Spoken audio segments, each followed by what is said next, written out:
Ladies and gentlemen, before we get started, this podcast is brought to you by Final Form Supplements. Final Form Supplements is a supplement brand with honesty labeling. So the labeling in supplements is Wild Wild West. Sometimes labels aren't honest. They have things in there that's on in there. We don't have to worry about that with Final Form Supplements. We got everything you need from protein powder, creatine, skin care, soap for your skin, handcrafted soap, and we have all kinds of things. Go to finalformsubs.com, that's SUPPS, finalformsubs.com. Use promo code COACHSTRIB, all caps, no space. Get 10% off your order. And make sure you like, comment, subscribe on whichever video you're watching here at Ivy Talks Podcast Network. And enjoy the show.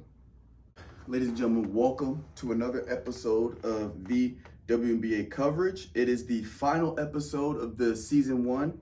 We are wrapping it up as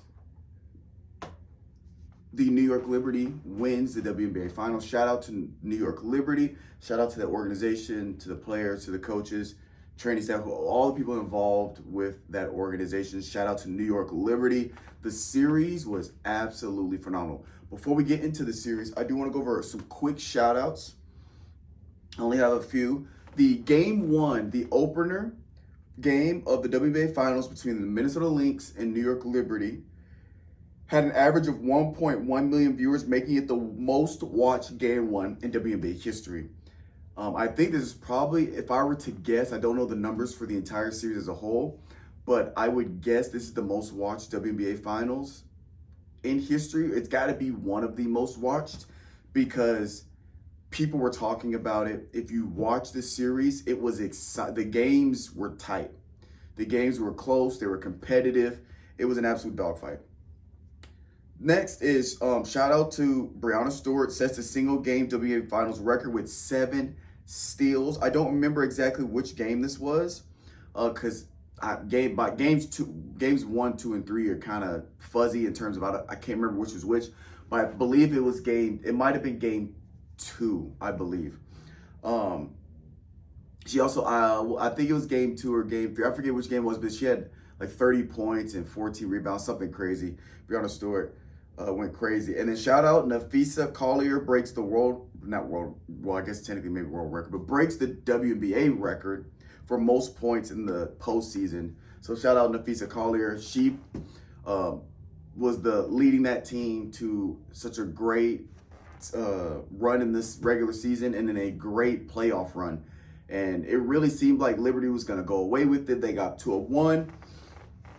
And the Napheesa Collier and the Minnesota Lynx came back in game 4 to tie it 2-2. Winner takes all.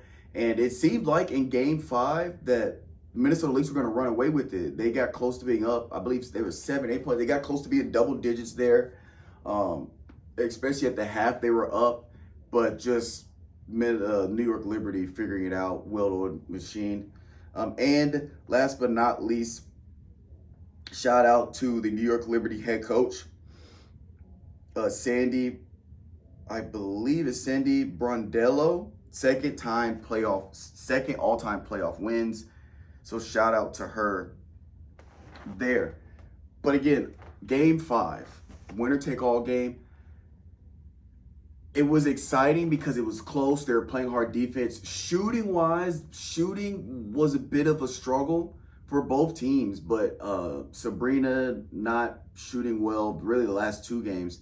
Breanna Stewart shot was off, but then also the shooting on both teams was a bit of a struggle, but that had to do with the level of defense that was being played. But that's pretty much it. Not much else to be said.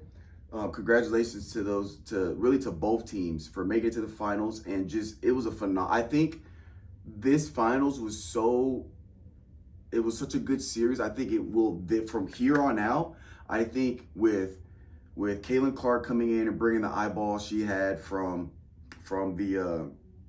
college, Angel Reese coming in, bringing eyeballs from college, and I think that Aja Wilson and these other Napheesa Collier, Sabrina, Brittany Stewart, DeWanna Bonner, Cameron Brink, even though she was hurt, just the evolution of the game for the WNBA in terms of just people seeing it and these new rookies are bringing in viewers, and then they're seeing there are already dogs in the game.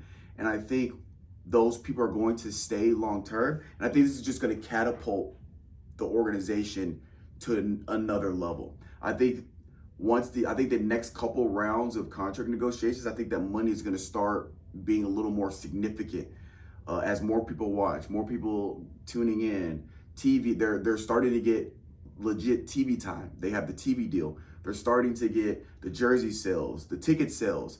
I believe all of the games were sold out. I mean, if you watch the videos in the stands, they were completely packed. They're sold out.